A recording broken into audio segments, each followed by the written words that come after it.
প্রিয় দর্শক শ্রোতা বন্ধুরা, আসসালামু আলাইকুম। আমাদের বেকারত্ব এবং যে বেকারত্বের অভিশাপ, এ থেকে আমাদের জাতির মুক্তি দরকার। এজন্য আমরা বলি যে কর্মমুখী, বাস্তবমুখী, যোগ্য উপযোগী শিক্ষা ব্যবস্থা প্রণয়ন দরকার।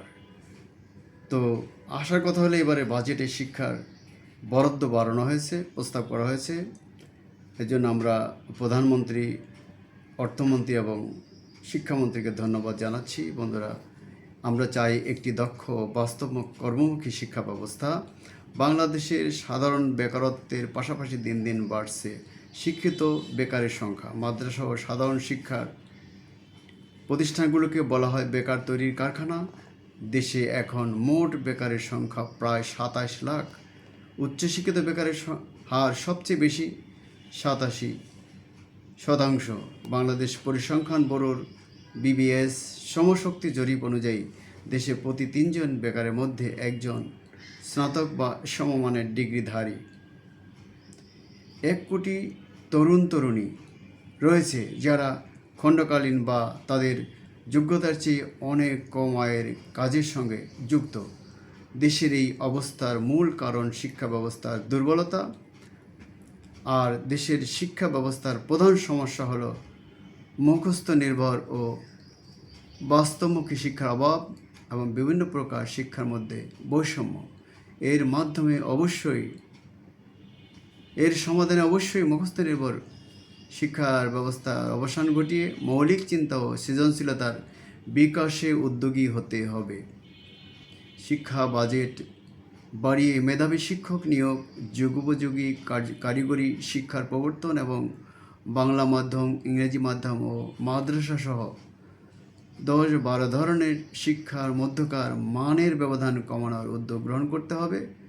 সর্বোপরি গ্রাম ও শহরের মধ্যে শিক্ষা প্রতিষ্ঠানের মানের যে সমতা, সেটা সৃষ্টি করতে হবে এবং সমন্বিত কর্মমুখী শিক্ষানীতি গ্রহণ করা আবশ্যক। বাংলাদেশের শিক্ষা ব্যবস্থার সমস্যার সমাধানে বিষয়ে স্বাধীনতার পর থেকে আমরা পুঁথিগত মুখস্থ নির্ভর শিক্ষা বাদ দিয়ে সমন্বিত কর্মমুখী আধুনিক শিক্ষা ব্যবস্থা চালু করার কথা শুনে আসছি। বিভিন্ন সময়ে নানা উদ্যোগও নেওয়া আছে, কিন্তু কাজের কাজ কিছুই হয়েছে বলে মনে হয় না। আজকের বিপুল সংখ্যক শিক্ষিত বেকার তার জ্বলন্ত উদাহরণ। বিশেষ করে বিগত শেখ হাসিনা সরকারের নেতৃত্বাধীন সরকারের আমলে শিক্ষিত বেকারের সংখ্যা অধিক মাত্রায় বেড়েছে সরকারের চরম বৈষম্য নীতির কারণে, যার ফলে সেই সরকারের বিরুদ্ধে ছাত্র জনতার পক্ষ থেকে একটি ভয়াবহ আন্দোলন হয়েছে এবং ফলে অনেক রক্তের বিনিময়ে সেই সরকারের পতনও হয়েছে। এমনি করে বিভিন্ন সময় আমাদের সরকারগুলোর বদল হয়, কখনো ভোটে, কখনো আন্দোলনে, কিন্তু জনগণের ভাগ্যের পরিবর্তন হয় না। শিক্ষিত বেকারের সংখ্যা এবং বেকারের সংখ্যা বাড়ছে দিনের পর দিন।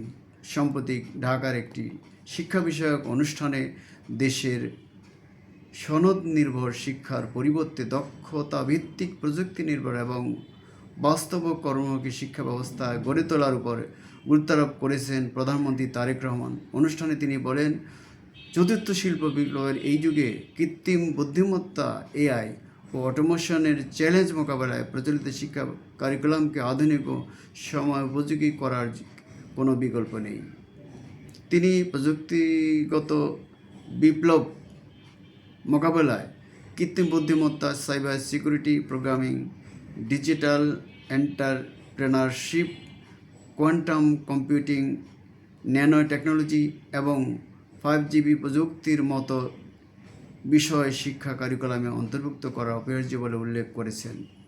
অনুষ্ঠানে তিনি আরও বলেন, বর্তমান সরকার ইতিমধ্যে প্রাথমিক শিক্ষা থেকে শুরু করে উচ্চতর শিক্ষা পর্যন্ত বাস্তবভিত্তিক ও প্রযুক্তি নির্ভর শিক্ষা করার জন্য সরকার ইতিমধ্যে কাজ শুরু করেছে। বর্তমান অপেক্ষাকৃত তরুণ প্রধানমন্ত্রী তারেক রহমান রাজনৈতিক প্রতিহিংসার শিকার হয় দীর্ঘ 17 বছর লন্ডনে অর্থাৎ বিদেশে অবস্থান করেছেন। তিনি হয়তো গভীর মনোযোগের সঙ্গে সেখানকার অর্থাৎ ইউরোপের শিক্ষা ব্যবস্থা এবং আমাদের শিক্ষা ব্যবস্থার মধ্যকার যে বিরাট পার্থক্য, সেটা দেখার ও বোঝার চেষ্টা করেছেন। তার উপলব্ধি থেকেই তিনি হয়তো উপরোক্ত কথাগুলো বলেছেন, শিক্ষা ব্যবস্থার পরিবর্তনযোগ্য করার কথা বলেছেন, তার একান্ত আগ্রহী হয়তো শিক্ষা বাজেটও বরাদ্দ বাড়ানো হয়েছে। এবার শিক্ষার 1,36,606 কোটি টাকা বরাদ্দের প্রস্তাব করা হয়েছে, যা জিডিপির 2% এবং মোট বাজেটের 13.1%। এটা অনেক বেশি না হলেও মোটামুটি বেশি বর্তমান সময়, এবং এটা হয়তো ভবিষ্যতে আরও বাড়ানো যেতে পারে। এখন এই জন্য আমরা প্রধানমন্ত্রী, শিক্ষামন্ত্রী, অর্থমন্ত্রীকে ধন্যবাদ জানিয়েছি। বাজেটে শুধু বরাদ্দ বাড়ালেই হবে না, সেই বরাদ্দ যাতে যথাযথভাবে শিক্ষার সামগ্রিক উন্নয়ন, কর্মমুখী শিক্ষা, বাস্তবমুখী শিক্ষা, কারিগরি শিক্ষা প্রসারে সেই দিকটি সরকারকে নিশ্চিত করতে হবে। সমগ্র বিষয়টি দক্ষতার সঙ্গে মনিটরিং করতে হবে এবং আন্তরিকতার সাথে সেই দিকে খেয়াল রাখতে হবে। কথার কথা না, কাজেই সেটা প্রমাণ করতে হবে। সরকার শিক্ষার বর্তমান পরিস্থিতিতে লেজের উপরে অবস্থা দেখছে, এই অবস্থার পরিত্যাগ করে বাস্তব দিকে অগ্রসর হতে হবে। সরকারের কর্মমুখী পদক্ষেপের ফলে দেশের বিপুল সংখ্যক বেকার তথা শিক্ষিত বেকাররা তাদের দীর্ঘ বেকারত্বের অভিশাপ থেকে মুক্তি পাবে। কর্মস্থানের বিষয়ে বিরাট সুযোগ সৃষ্টি হবে, বেকারত্ব আর থাকবে না, এমন প্রত্যাশা আমরা করতে পারি। এবং বাইরের অর্থাৎ বিদেশের যে শিক্ষা ব্যবস্থা, সেটা কীভাবে কর্মমুখী করা হয়েছে সেগুলোর দিকে আমাদের খেয়াল রাখতে হবে। সরকারকে এটা আন্তরিকতার সাথে, দক্ষতার সাথে মোকাবেলা করতে হবে। এটা করা হবে বলেই আমরা দৃঢ়ভাবে বিশ্বাস করি। ধন্যবাদ সকলকে। বন্ধুরা, ডিবেট উইথ রানা এবং নিউ বাংলা টিভির পক্ষ থেকে আপনাদের শুভেচ্ছা, স্বাগতম।